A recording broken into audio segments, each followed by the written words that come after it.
సినీ ఇండస్ట్రీలో ఎవరికి ఎప్పుడు టైం కలిసొస్తుందో చెప్పలేం. ఇవాళ హీరోగా ఉన్నోళ్ళు రేపు విలన్లు కావచ్చు. నేడు విలన్లుగా కనిపించిన వారు రేపు హీరోలుగా మారచ్చు. మారుతున్న కాలానికి అనుగుణంగా ఇండస్ట్రీ ఆలోచన కూడా మారుతుంది. సరికొత్త ప్రయోగాలకు తెరదీస్తుంది. ఈ క్రమంలోనే సీనియర్ క్యారెక్టర్ ఆర్టిస్టులను లీడ్ రోల్లో పెట్టి సినిమాలు చేసేందుకు నిర్మాతలు రెడీ అవుతున్నారు. త్వరలో ఇదే టాలీవుడ్ ట్రెండ్ గా మారే సూచనలు కనిపిస్తున్నాయి.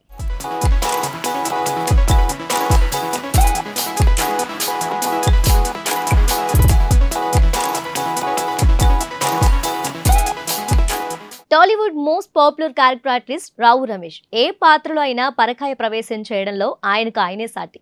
విలన్ గా చేసిన హీరోయిన్ల తండ్రి పాత్రలో అయినా ఒదిగిపోతాడు. క్యారెక్టర్లో నటించడం కాదు, జీవిస్తూ తెలుగు ప్రేక్షకుల మనసును దోచుకున్నాడు. ఆయన డైలాగ్ డెలివరీ, పర్ఫార్మెన్స్, ఎక్స్ప్రెషన్స్ అద్భుతంగా ఉంటాయి. ఇలా ఇంతకాలం సైడ్ రోల్స్ చేసిన రావు రమేష్ కు ఇప్పుడు బంపర్ ఆఫర్ తగిలింది. క్యారెక్టర్ ఆర్టిస్ట్ నుంచి ఏకంగా హీరోగా మారే అవకాశం దక్కింది.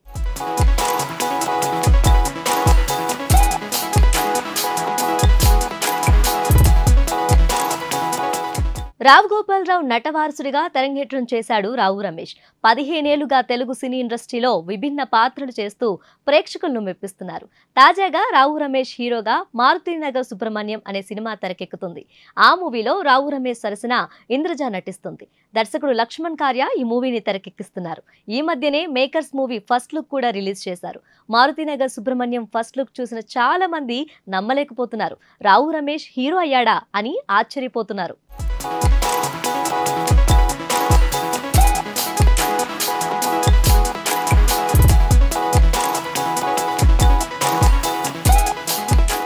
ఈ కోవలోనే చేరిన మరో క్యారెక్టర్ ఆర్టిస్ట్ అజయ్ ఘోష్.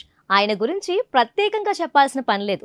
అద్భుతమైన డైలాగ్ డెలివరీ, ఆకట్టుకునే ఫేస్ ఎక్స్ప్రెషన్స్ ఆయన సొంతం. మ్యూజిక్ షాప్ మూర్తి అనే సినిమాతో అజయ్ ఘోష్ ఇప్పుడు హీరోగా మారాడు.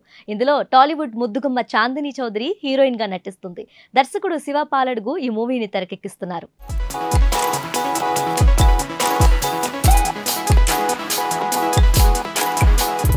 ఏదేమైనా 50+ వయసులో హీరోలుగా మారడం అంటే చిన్న విషయమేమీ కాదు. రావు రమేష్, అజయ్ ఘోష్ వంటి క్యారెక్టర్ ఆర్టిస్టులకు టాలీవుడ్లో మంచి క్రేజ్ ఉంది. ఈ క్రేజ్ని వాడుకోవాలని దర్శక నిర్మాతలు చూస్తున్నారు. వారితో సినిమాలు చేయటం వరకు ఓకే, కానీ ప్రేక్షకుల్ని ఏ మేరకు థియేటర్లకు రప్పిస్తారన్నదే $1 మిలియన్ క్వశ్చన్. అయితే ఈ సినిమాలకు ఖచ్చితంగా విజయం సాధించే సత్తా ఉందని ఫిల్మ్ నగర్లో టాక్ వినిపిస్తుంది. మరి 5-10 వయసులో విలన్లు కాస్త హీరోలుగా మారి తెలుగు ప్రేక్షకులను ఏ మేరకు అలరిస్తారో లెట్స్ వెయిట్ అండ్ వాచ్.